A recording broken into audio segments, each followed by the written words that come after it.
Sinto-me honrado com as palavras, com carinho. Foi um privilégio poder participar com todos os irmãos aqui no Capacitário 2022. Irmã Andréia, foi muito bom poder estar com você. Que Deus abençoe sua vida, sua família, seu ministério. Realmente foi maravilhoso. Quem não esteve aqui, com certeza perdeu, mas pode assistir depois, né? Toda a programação que aqui foi realizada. Que Deus abençoe esta igreja. Deus abençoe o pastor Alessio. Eu não tive ainda o privilégio de conhecê-lo pessoalmente, mas tenho ouvido e visto aquilo que Deus tem feito neste lugar. Que Deus abençoe sua família. Estou aqui acompanhado da minha esposa, pode ficar em pé por gentileza, a irmã Oceane. Ela é meu milagre que Deus me deu, uma jovem senhora, e ela já tem 5 estendes, né? Isso é graça de Deus e misericórdia. Deus ouviu minhas orações e ela está aqui me abençoando, abençoando a vida dos nossos filhos. Meu filho se chama Rudá, é o mesmo que Judá em hebraico, significa Deus seja louvado. Ele tem 18 anos e a minha filha Eloá, ela tem 12 aninhos e mês que vem, se Deus nos permitir, vamos celebrar o 13º aninho da Eloá. E nós temos a alegria de estar conhecendo este campo mineiro. Como tem sido maravilhoso para nós poder ver um povo tão hospitaleiro, tão carinhoso. E que culinária! Como é difícil ter dieta nesse lugar. Que Deus nos dê força, né? E domínio próprio para conseguir manter a nossa dieta, né? Eu quero convidar os irmãos, sem mais delongas, a abrir suas Bíblias em 1 Samuel, capítulo 30. Já que a ênfase desta manhã é sobre família, queremos compartilhar por alguns minutos a respeito deste tema. 1 Samuel, capítulo 30, a partir do versículo 1. 1 Samuel, capítulo 30, a partir do verso 1. Assim nos ensina a palavra do Senhor. Sucedeu, pois, que chegando Davi e os seus homens, ao 3º dia a Ziclague, já os amalequitas tinham dado com ímpeto contra o sul de Ziclague, e tinham ferido a Ziclague e a tinham queimado a fogo. E tinham levado cativas mulheres e todos os que estavam nela, tanto pequenos como grandes, a ninguém, porém, mataram, tão somente os levaram consigo e foram seu caminho. E Davi e os seus homens chegaram à cidade, e eis que estava queimada a fogo, e suas mulheres, seus filhos, suas filhas tinham sido levados cativos. E então Davi e o povo que se achava com ele alçaram a sua voz e choraram, até que neles não houve mais forças para chorar. Também as 2 mulheres de Davi foram levadas cativas, Ainoã, a Jizreelita, e Abigail, a mulher de Nabal, o carmelita.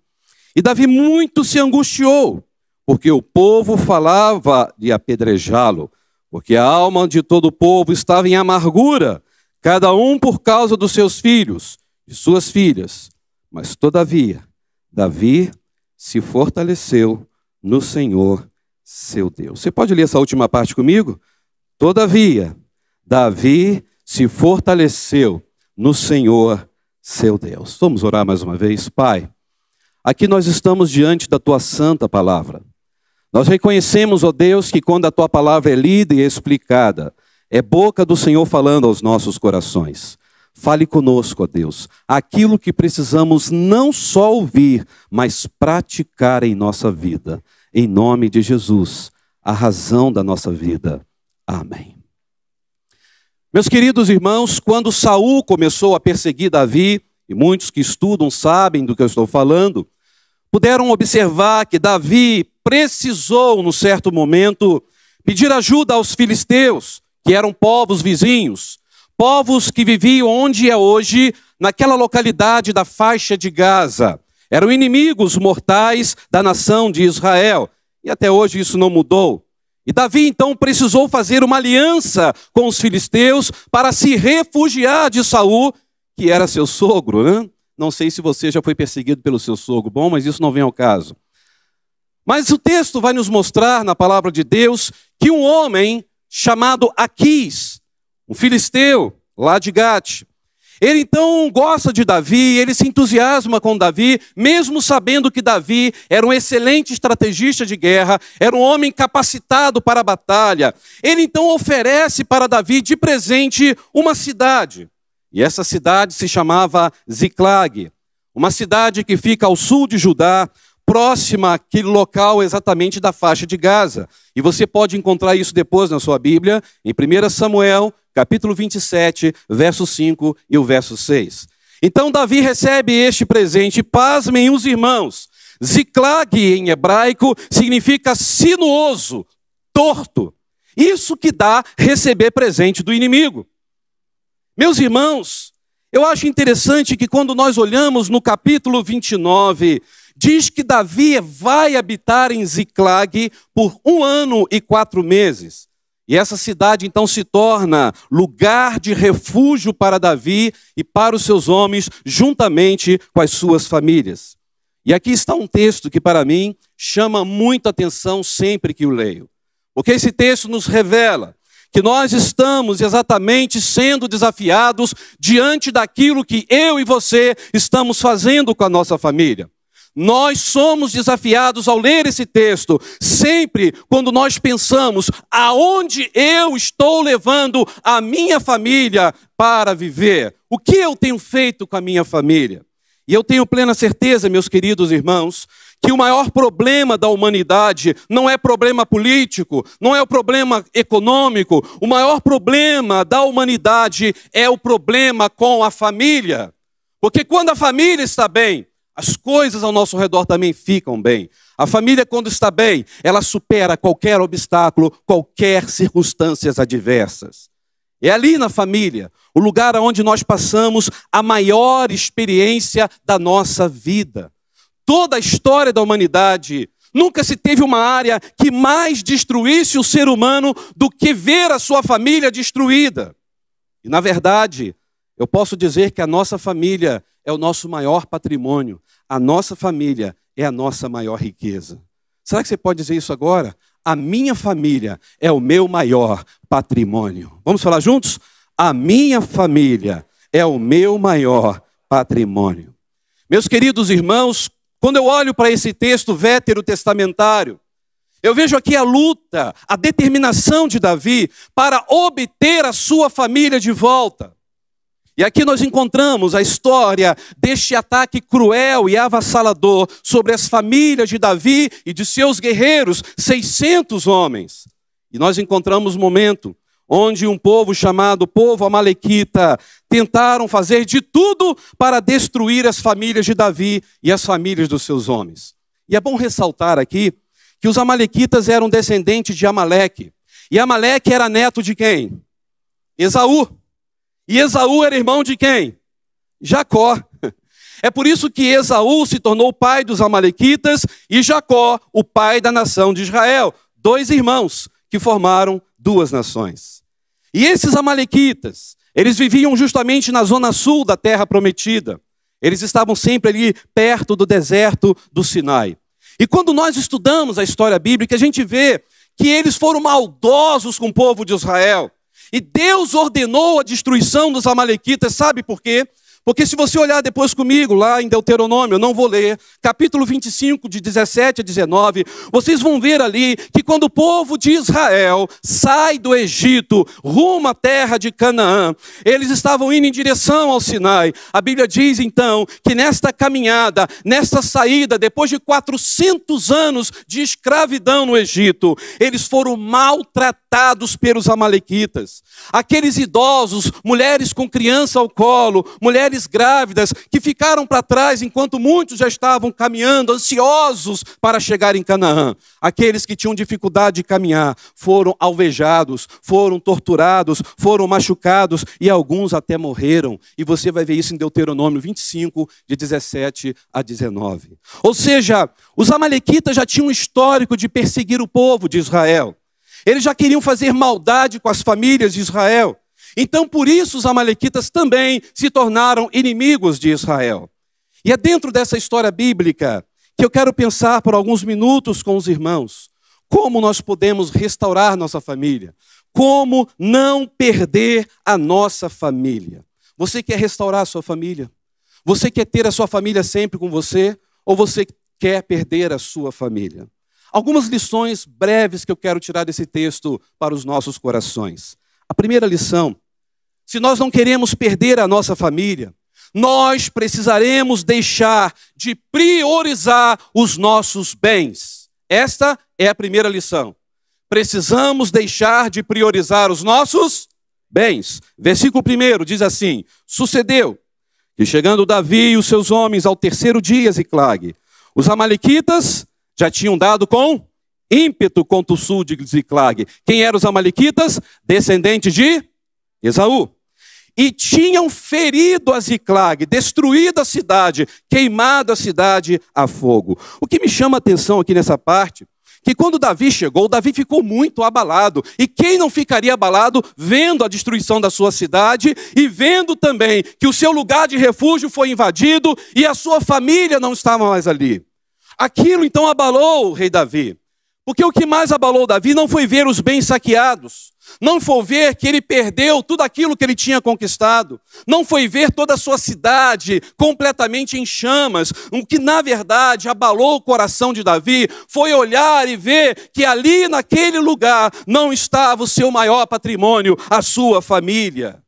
E quando eu vejo esse texto, eu fico pensando naquilo que acontece em nossos dias. As pessoas estão perdendo as suas famílias. As pessoas estão dia após dia deixando de ter essa convivência, este relacionamento marido e mulher, pais e filhos, filhos e pais, e não estão fazendo nada para restaurar a sua família. E pior, muitos têm trabalhado tanto para ter uma vida melhor com a sua família, que para dar uma vida melhor estão sacrificando a própria família. Depois da pandemia, tem muitas pessoas que estão trabalhando dobrado para conseguir colocar em dia suas contas. E por causa disso não tem tido mais tempo nem de olhar nos olhos da esposa, do esposo e dos filhos. E quando a pessoa tem folga, é o momento que ela deveria celebrar com a sua família, ela simplesmente arruma uma outra coisa para fazer. Ela consegue ter tempo para tudo na vida, menos ter tempo para a sua família.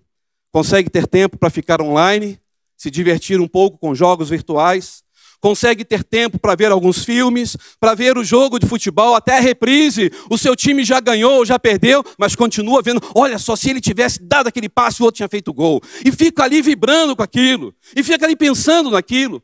Tem tempo para ver todas as séries da Netflix e a pessoa quer ver e vai passar a madrugada vendo. Consegue ter tempo para conversar no WhatsApp, para mandar mensagem pelo Instagram, fazer vídeos, entrar no Facebook. Mas por incrível que pareça, não tem tempo para a família. Isso é incrível.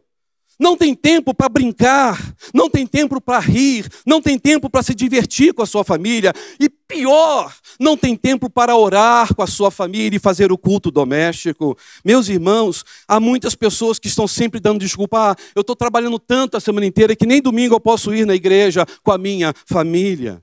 E sabe o que vai acontecer? O que o inimigo faz? O texto diz que o inimigo rouba não só o tempo, o inimigo rouba não só a atenção da família, o inimigo rouba não só a paz, mas ele rouba a própria família. E isso acontece, sabe por quê? Porque estamos priorizando tantas coisas na nossa vida, menos a nossa família. É por essa causa que está acontecendo tantos desastres relacionais. Pessoas que têm valorizado mais o seu dinheiro, o seu bem, o seu sonho, do que a sua relação conjugal, do que os seus filhos. Valorizam tanto o seu dinheiro que quase beijam no dinheiro, mas não têm a capacidade de beijar na esposa, no próprio filho, no esposo ou nos filhos. Valorizam mais o dinheiro do que a igreja do Senhor, que é a sua segunda maior família. Veja comigo o versículo 2, o versículo 3, o que vai dizer. E tinham levado cativas as mulheres, ou seja, ninguém morreu nessa história. Todos que nela estavam, tantos os pequeninos quanto os grandes, e a ninguém, porém, mataram. Tão somente levaram consigo e foram o seu caminho. E Davi e seus homens chegaram à cidade, e eis que estava queimada a fogo, e suas mulheres, seus filhos, suas filhas tinham sido levados cativos. Irmão, sempre quando eu leio esse texto, eu fico me colocando no lugar de Davi. Eu fico pensando em nossos dias, ao questionar no meu coração, como pode o marido ficar bem ao saber que a sua esposa está nas mãos do inimigo? Como pode a esposa ficar bem ao saber que o seu marido está nas mãos do inimigo? Como pode os pais ficarem bem ao saberem que os seus filhos estão cada dia mais nas mãos do inimigo? Como esta família poderá sobreviver? Como esta família poderá ser restaurada? Se a família está se perdendo preocupada muito mais com seus bens, com seus prazeres, mas não tem se preocupado com aqueles que são seu maior patrimônio. O que é mais importante para a sua família nesta manhã? Nós precisamos acordar enquanto é tempo, porque o inimigo está tentando de tudo para destruir a nossa família, mas quando nós estamos firmados em Cristo, nós somos mais do que vencedores. O inimigo pode se levantar contra a nossa família, mas a nossa família estará blindada pelo sangue de Jesus. A nossa família será vitoriosa e ela vai perseverar. E você, eu, todos nós poderemos desfrutar de uma linda história de amor com a nossa família. Ah, meus queridos irmãos, há tantas pessoas falando, pastor, mas a situação está difícil, eu não consigo dialogar com a minha esposa. Querido, eu quero dizer para você que a vida passa com muita rapidez. E aí eu fico pensando, será que um novo relacionamento vai trazer felicidade, alegria ao teu coração? É isso que vai fazer você ser a pessoa mais feliz do mundo? É ilusão. Será que trabalhar mais para você conceder os sonhos da sua esposa, do seu esposo ou dos seus filhos, isso vai valer a pena o sacrifício da sua família? Será que trabalhar tanto para comprar aquela casa dos sonhos, aquele apartamento dos sonhos, aquele carro na sua vida, será que isso é o mais importante do que estar com a sua família? E vou além. Preste atenção numa coisa. Vocês sabem por que os amalequitas invadiram Ziclag? Ziclag era considerado um lugar de refúgio, um lugar seguro de Davi. Era feio, lá não tinha muito verde não, nem água não. A gente vê na arqueologia que era um lugar realmente feio, mas estratégico para a guerra. Lugar de refúgio. Por que os amalequitas invadiram Ziclag? Sabe por quê? Eles invadiram Ziclag exatamente porque Davi não estava cuidando da sua família. Porque os seus homens não estavam presentes cuidando das suas famílias. Davi e seus homens estavam mais preocupados com as suas conquistas territoriais do que com as suas próprias famílias. E foi por isso que eles tiveram este resultado. O inimigo levou toda a família e todos os bens. Meus irmãos, nesta manhã, eu quero perguntar a cada um de nós, para que venhamos responder com sinceridade, o que é mais importante para a nossa vida agora? Nossa família ou nossas conquistas? Nossa família ou a reunião com os nossos amigos? Nossa família ou os nossos desejos carnais? Porque o inimigo está lutando dia após dia, porque ele quer levar as famílias cativas. Ele tem olhado as famílias que estão dando brecha, e ele está vendo, aquela ali não tem priorizado, não tem valorizado um ao outro, não tem buscado a presença de Deus, e o inimigo está rugindo como leão. Ele está esperando uma oportunidade para tragar você e a sua família. A Bíblia diz que um abismo chama outro abismo. Então cuidado, é preciso valorizar a nossa família agora, antes que a gente venha perdê-la para sempre, antes que você não tenha mais a oportunidade de restaurá-la. Nesta manhã, esta primeira lição nos ensina, a nossa família vale muito mais do que qualquer patrimônio nesta terra. A segunda lição, se não queremos perder a nossa família, teremos que ter coragem para chorar pelas nossas falhas e pedir perdão.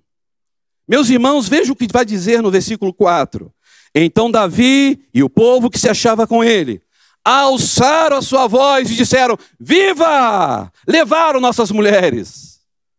Ah, não é isso que diz o texto, não? Ah, bom. O que diz aqui? Choraram. Vamos falar? Choraram. E choraram de que maneira? Até que não houvesse mais forças para chorar. Eu pergunto à igreja nesta manhã, qual foi a última vez que você chorou reconhecendo que você errou na sua família?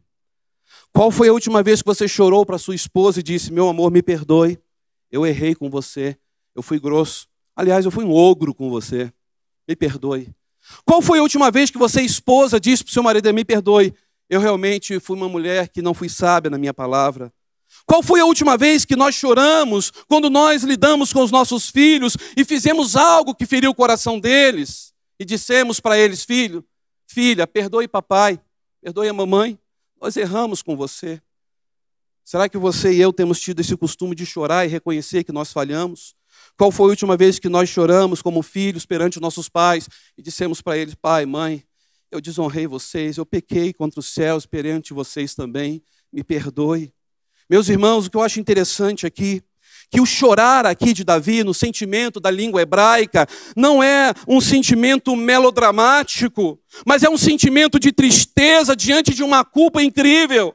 É chorar reconhecendo que pisou na bola, que errou. É chorar reconhecendo que precisa mudar de atitude. Davi não chorou aqui de vergonha dentro do seu quarto. O texto não diz isso. Davi não chorou de forma escondida ou acanhada. O texto não diz isso. Você conhece pessoas que choram de uma forma elegante? Como assim, pastor? É aquela pessoa que chora assim. E ela diz que chora, não tem nenhuma lágrima descendo. Tá lá. Essa é a pessoa que chora. Davi não fez isso. Porque o texto é claro em dizer que Davi chorou publicamente e chorou em alta voz. Foi um choro de tristeza, de decepção, um choro de raiva contra ele mesmo. Por que eu fiz isso? Por que eu não estava aqui? Não foi um choro de uma pessoa que se sente vítima de tudo. Esse é o problema das famílias em nossos dias, na pós-modernidade. Sempre quando alguém chora, ela chora exatamente como se fosse vítima, né? Mas por que comigo nada dá certo? Aí fica entrando na autocomiseração. Comigo eu acho que eu só vou sofrer, dando chicotada nas costas. Eu nasci assim, sofri na vida inteira. Eu acho que esse é o meu destino, sofrer. Meus irmãos, nós não temos que ter esse tipo de choro. O choro de Davi foi um choro de culpa. O choro de Davi foi entender que ele deixou sua família exposta para o inimigo. E o choro de Davi durou até quando? Ele parou de chorar e voltou a trabalhar. O texto diz que ele chorou até que momento? Até não ter forças. Você já chorou assim até você perder a voz, perder a força, não ter condições nem de ficar em pé? É assim que Davi estava. Assim estavam seus 600 valentes também. Imagina aqueles homens tudo barbudos, malhados, homens preparados para a guerra, tudo sentado no chão, chorando em alta voz, sem forças, desiludidos, abatidos. Nosso grande problema é que às vezes nós choramos por causa daquilo que fizeram com a gente. É fácil chorar quando alguém nos magoou, não é mesmo? Mas a gente não chora por aquilo que nós fizemos com as pessoas. Porque muitas vezes nós machucamos e ferimos pessoas mais do que somos feridos. E isso é muito complicado. Uma palavra que a gente dá pode ser uma ferida tão grande que a gente não imagina. É por isso que a Bíblia fala que a mulher é um vaso frágil. E muitas vezes o marido não tem tido sabedoria para falar com a esposa. Muitas vezes a esposa não tem sabedoria para falar com o marido. E assim eles não conseguem reconhecer o seu erro. E vão deixando as coisas continuarem, vão desistindo das suas famílias e vão dizendo, casamento é assim mesmo, não dá certo. Depois a gente separa e vamos tocar a vida. Eu quero dizer ao contrário. Em nome de Jesus Cristo, não desista da sua família. Não desista dos seus filhos. Você e eu não geramos filhos para a destruição. Você e eu não nos casamos para nos separar. Nós nos casamos, sim, para vivermos segundo o coração de Deus e vivermos uma linda história de amor na presença do Altíssimo. Nós precisamos chorar pelos nossos erros, sim, sermos humildes e fazer aquilo que Davi fez com seus homens. Se humilharam, choraram, até não ter mais força para chorar. Essa foi a segunda lição. A terceira lição eu vejo aqui. Se nós queremos restaurar a nossa família e não queremos perder a nossa família, nós precisaremos restaurar o altar de Deus em nossos corações. Vamos falar juntos? Restaurar o altar de Deus em nossos corações. Versículo 6. Enquanto os homens choravam, estavam no chão, o que Davi resolveu fazer? Vamos ler? Davi muito se angustiou, porque o povo falava em quê? Apedrejá-lo. Porque a alma de todo o povo estava em amargura. Cada um por causa dos seus filhos, das suas filhas. Davi, porém, se fortaleceu no Senhor, seu Deus. Depois de Davi ter chorado com todos os seus amigos soldados, ele começa a tirar um pouco as lágrimas dos olhos, que ainda estava embaçado, e ele teve uma visão cruel, uma visão que o aterrorizou. O seu próprio exército queria matá-lo. Dá para vocês entenderem isso? Já não bastava prantear a perda da sua família, o sequestro de todos os seus bens. Agora ele está vendo os seus homens de guerra, homens que ele confiava, homens que ele compartilhava as batalhas, tentando agora matar Davi como se Davi fosse o único culpado dessa história. Davi está sendo condenado aqui pelos seus guerreiros. E eu fico olhando para esse texto e eu vejo agora Davi se sentindo sozinho. Se coloque no lugar dele. Davi se sentindo fragilizado. O que mais Davi podia esperar da vida nessa altura aqui desse texto? Talvez a morte. Deus, me mate, assim como Elias fez. Senhor, eu prefiro morrer. Talvez Davi pudesse fugir. Ele era bom de guerra, era bom de estratégia, de batalha, poderia ter fugido. Ou talvez Davi poderia entrar na depressão profunda e desejar então ficar ali se lamentando até a morte. Talvez Davi poderia dizer, olha, de forma digna, eu renuncio à minha posição de líder. Mas o que Davi fez? Davi não brigou com aquelas pessoas. Davi muito menos deu a mínima para aquelas pedras que estavam quase indo à sua direção. Diz o texto que ele se reanima de uma forma extraordinária, fenomenológica, porque ele confia no Senhor da sua salvação. Ele deposita a sua esperança em Deus. E como foi que ele fez isso? Ele vai buscar em Deus uma saída, ele se fortalece em Deus, e diz o texto que ele vai então falar com o Senhor. Irmãos, aqui está uma grande lição para mim e para você. Quando a gente não encontrar saída diante das tribulações familiares, diante das tribulações da vida, nós só vamos encontrar refúgio no altar do Senhor, porque aqueles que confiam no Senhor serão como os montes de Sião, que não se abalam, mas permanecem para sempre. É por isso que nós temos esta certeza. Deus está comigo, eu não temerei mal algum. Quando não encontramos respostas para as nossas perguntas, quando não encontramos a razão diante de tanto sofrimento, é nessa hora que nós temos que olhar para aquilo que Davi fez. É o Davi nosso de cada dia. Olhar para o Senhor da nossa salvação. Olhar para Deus. Olhar para Jesus, autor e consumador da nossa fé. É assim que Deus reanima o nosso coração. E Davi fez isso porque ele restaurou o altar de Deus no seu coração. Eu não entendo. Porque pessoas que começam a enfrentar problemas familiares, a primeira coisa que elas param de fazer é ir à igreja. Aí eu não tenho nem coragem na igreja depois de tudo que eu estou passando. Eu tenho vergonha de ir à igreja. Os problemas aumentam e a pessoa começa a se esfriar na fé e abandonar a sua igreja. Muitos preferem até mesmo, nem mesmo falar com ninguém e ficam ali vivendo um período de baixa autoestima. Sabe o que Davi fez? Davi vai à casa de Deus consultar ao Senhor. E eu quero dizer para cada um de nós escolhemos nesta manhã o melhor lugar do mundo para buscar orientação para a nossa vida e para a nossa família. Porque aqui nós estamos reunidos aos pés do nosso Salvador Jesus Cristo. Veja o versículo 7, por gentileza. E disse Davi a Abiatar, o sacerdote, filho de Aimeleque, traze-me, peço-te aqui a estola sacerdotal. Vejam só, para ter estola sacerdotal, só o sacerdote. Seria um absurdo Davi pedir isso, mas aqui Davi estava exercendo o papel de rei, sacerdote e profeta.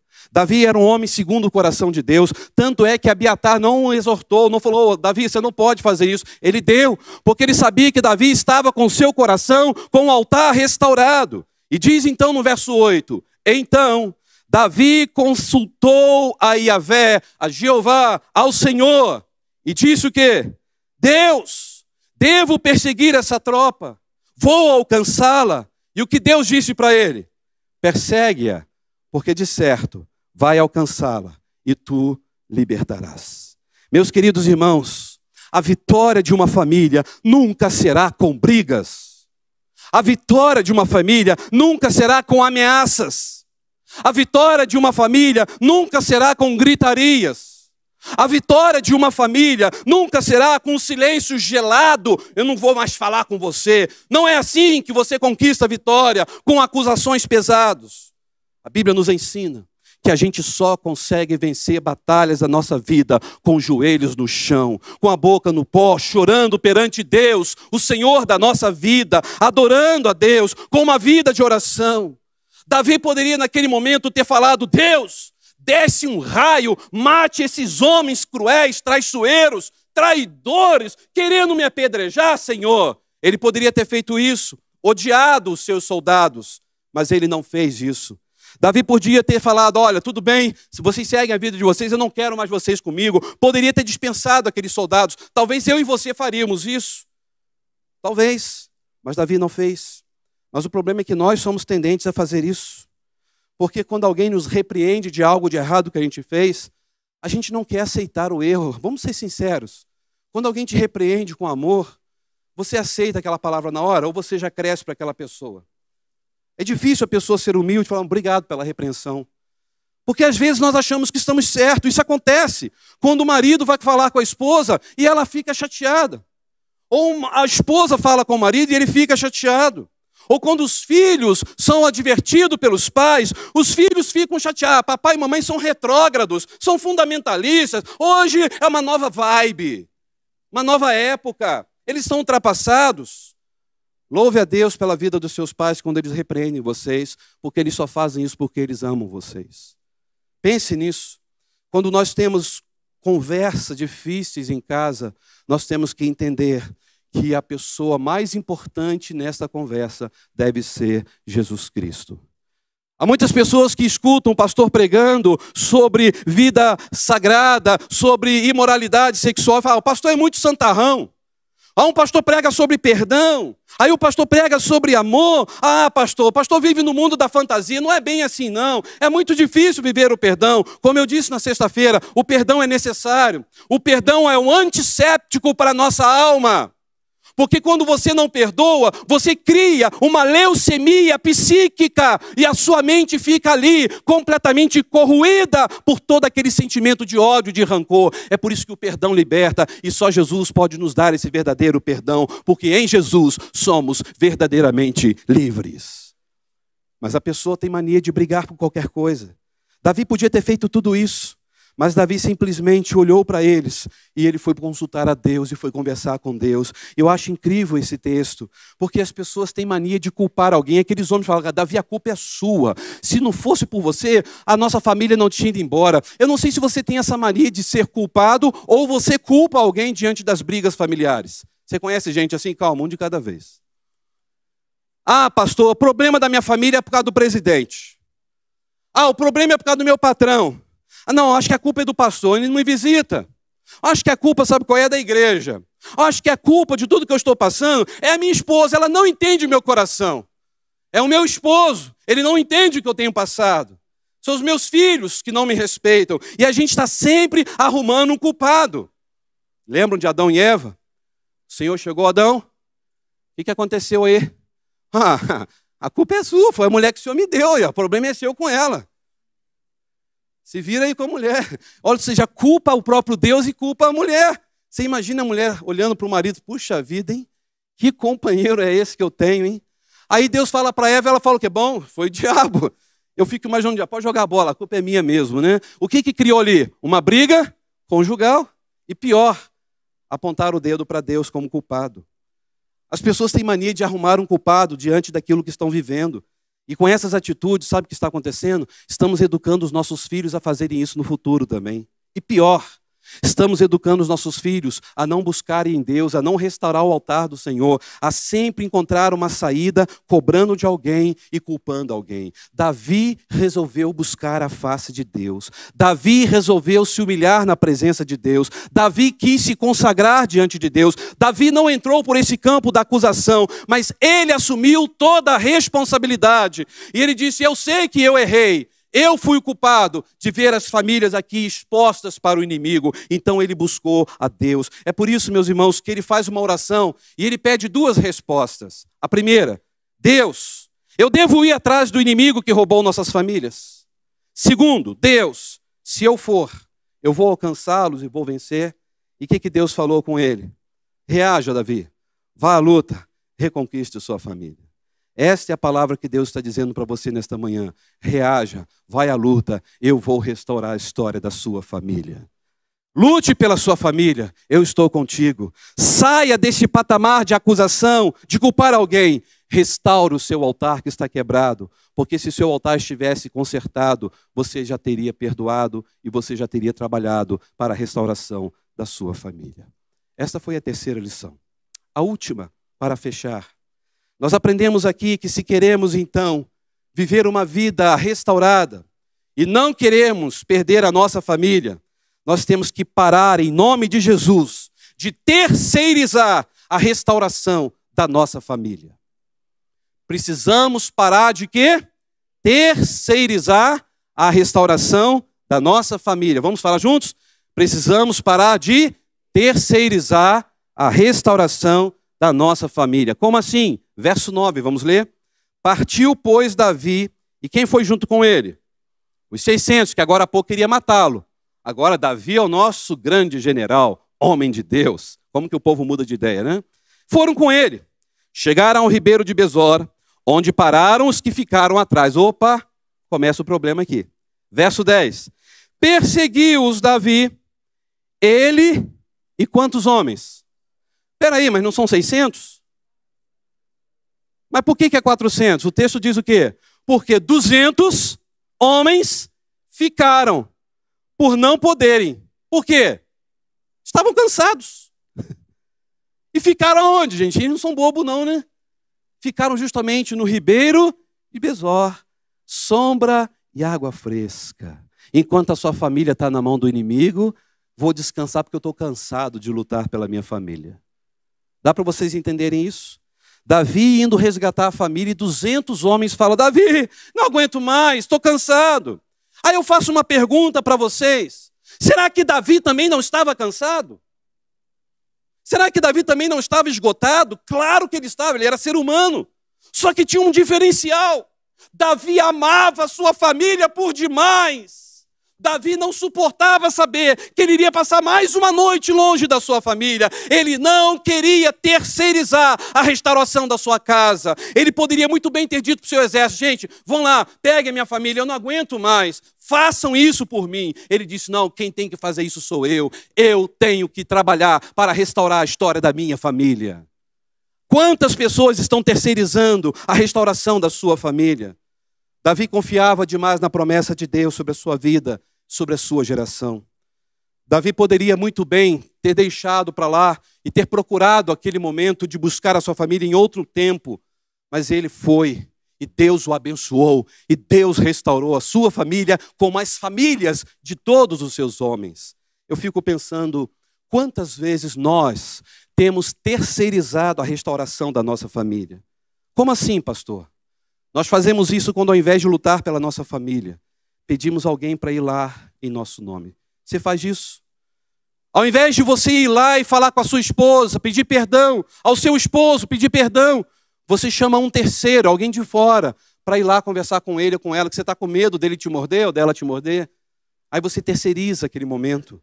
Meus irmãos, eu sempre digo que se quer terceirizar um problema conjugal, o máximo que se pode fazer é procurar alguém segundo o coração de Deus. Se é um ministro de família na igreja, se é o pastor da igreja, não terceirize a sua resolução conjugal e familiar.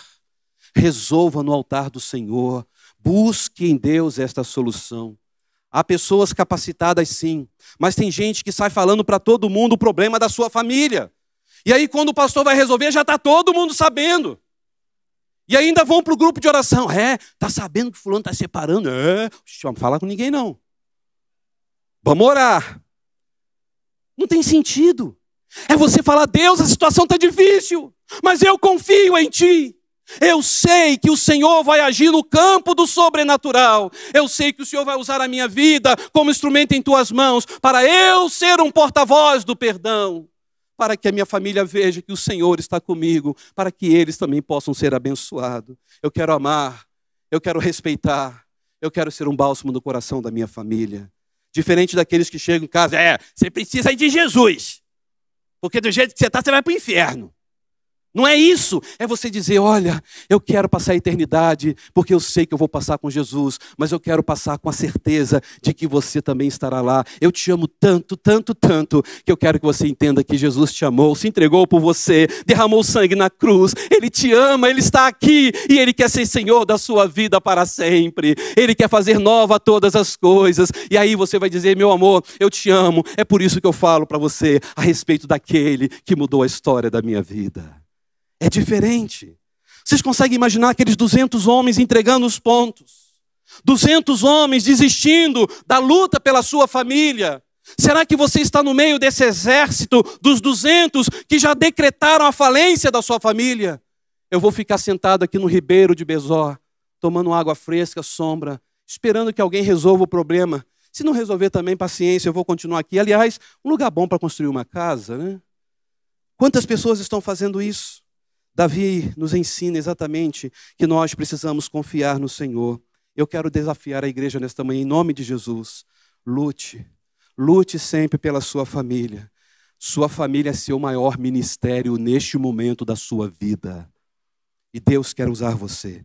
Se você ler comigo o verso 18 e 19, diz assim: assim salvou Davi tudo quanto tomaram os amalequitas, e também as suas 2 mulheres salvou Davi. Bom, naquela época tinha essa questão da poligamia, e nenhuma poligamia na Bíblia termina bem, sempre tem confusão.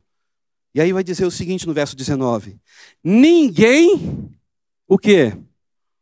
Lhes faltou, desde o pequenino até o maior, até os filhos e as filhas, também desde os despojos até tudo quanto tinham tomado, tudo Davi tornou trazer, até sogro e sogra. Davi trouxe todo mundo, cunhado, genro, nora, todo mundo. Também, diz o verso 20, tomou Davi todas as ovelhas, ou seja, os despojos, vacas, e levavam-na diante do outro gado e dizia: estes são os despojos de Davi. E olha agora o verso 21, que incrível. Chegando Davi aos 200 homens, que estavam ali cansados, desistiram de buscar a sua família. Não puderam seguir Davi, deixaram e ficaram no ribeiro de Besor. Estes então saíram ao encontro do Davi e do povo que com ele vinha. E chegando-se Davi com o povo, ou seja, com todas as famílias restauradas, Davi disse o quê? Vocês são covardes. Vocês não têm vergonha de não ter lutado pela família de vocês. O que Davi fez? Diferente do que eles fizeram lá atrás, querendo apedrejar Davi, Davi fez o quê? Saudou-os com a paz. Aqui está a palavra shalom. E shalom significa paz completa. Davi disse para eles: eu desejo a paz de Deus sobre a vida de vocês. Aqui está a família de vocês. Abrace suas esposas. Abracem seus filhos. Pode abraçar a sogra também. Abrace o sogro, abrace todo mundo. É de vocês, aliás, não só eles, mas todos os despojos nós vamos dividir. Davi, por lei, ele tinha direito de não dividir. Ontem mesmo nós estudamos sobre isso, né? Ele poderia muito bem ter dividido só para quem foi com ele na batalha. Mas ele era tão da paz, por isso ele disse shalom, e ele era tão de Deus, que ele mostrou para aqueles homens que não mereciam, e ele disse: eu vou dividir tudo por igual para vocês, aqui está a parte de vocês também. Sabe quem pode fazer isso? Quem tem um coração transformado, regenerado, mudado por Jesus Cristo, por Deus, o Deus da nossa salvação. Sabe por que Davi fez isso? Porque Davi não terceirizou a restauração da sua família. E quem sabe existe agora, nesta manhã, famílias que estão aqui e estão tendo tanta preocupação com patrimônio, com contas, com bens, e têm deixado a sua família para segundo plano.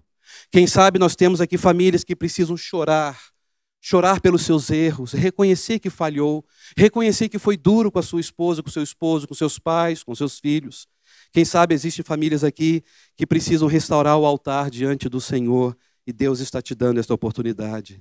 E Deus está dizendo: não terceirize mais a restauração da sua família.